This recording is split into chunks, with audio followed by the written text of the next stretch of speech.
Rajiv schooling में आप सबका स्वागत है। आज एक नए प्रश्न के साथ। यदि आपका भी कोई प्रश्न हो तो आप हमें कमेंट कर सकते हैं। प्रश्न में दिया है कि 15 केजी द्रव्यमान का कोई वस्तु 4 मीटर प्रति सेकंड के एक समान वेग से गतिशील है। कोई गतिमान वस्तु है जिसका द्रव्यमान दे दिया है 15 केजी, 15 केजी का द्रव्यमान है और वो कितने वेग से गतिशील है? 4 मीटर प्रति सेकंड के वेग से गतिशील है। वस्तु की गतिज ऊर्जा फाइंड करना है।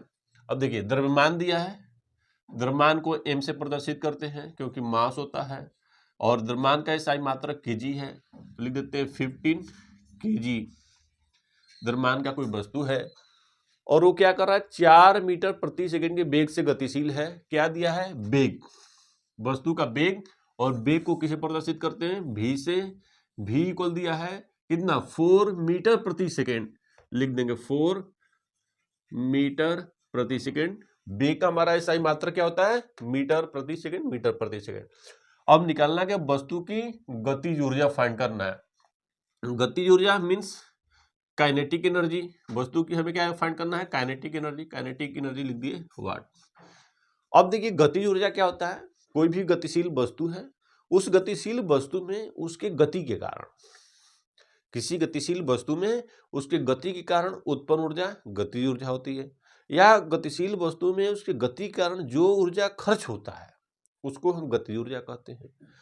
या कह सकते हैं किसी गतिशील वस्तु है, अगर कोई गतिमान वस्तु गति कर रहा है और उसकी गति के कारण जो ऊर्जा व्यय होता है उस ऊर्जा को गतिज ऊर्जा कहते हैं। उसी तरह अगर होता है स्थितिज ऊर्जा, यानी किसी गतिशील वस्तु में उसकी ऊर्जा उसकी स्थिति के कारण अगर व्यय हो रही है तो उसकी स्थितिज ऊर्जा कहते हैं। जैसे मान लो कि आपने अभी खाना खा लिया और खाकर चुपचाप बैठे रहे 2 घंटे, 4 घंटे, 10 घंटे। एक समय ऐसा आएगा कि बैठे बैठे भूख लगेगी। आप कहेंगे भाई क्या हुआ? आपने तो खाना खा लिया, आपको एनर्जी, क्योंकि आपने स्थिति ग्रहण किया।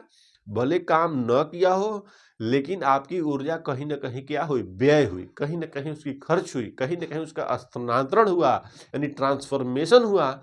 इस वजह से आपको फिर एनर्जी की जरूरत पड़ी और आपको भूख लगी, तो वहां पर आपकी स्थिति के कारण ऊर्जा क्या हो रही थी? व्यय हो रही थी।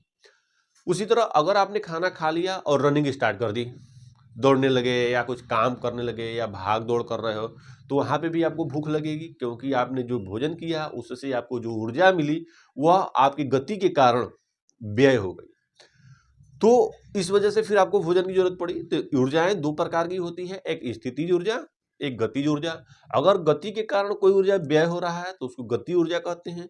अगर स्थितिज के कारण कोई ऊर्जा व्यय हो रहा है तो उसको स्थितिज ऊर्जा कहते हैं।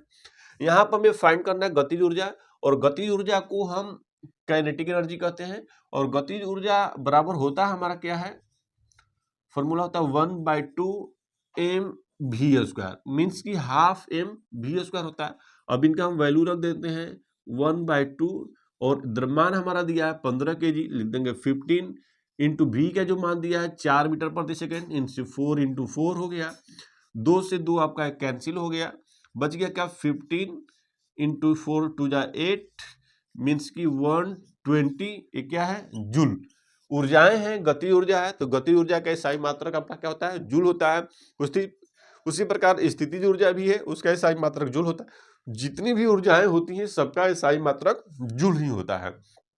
तो आपका 120 जूल आपका क्या आ गया? काइनेटिक एनर्जी, मीन्स की गतिज ऊर्जा। यदि अभी तक आपने इस चैनल को सब्सक्राइब न किया है तो सब्सक्राइब कर ले, ताकि हर रोज आपको एक नए प्रश्न प्राप्त हो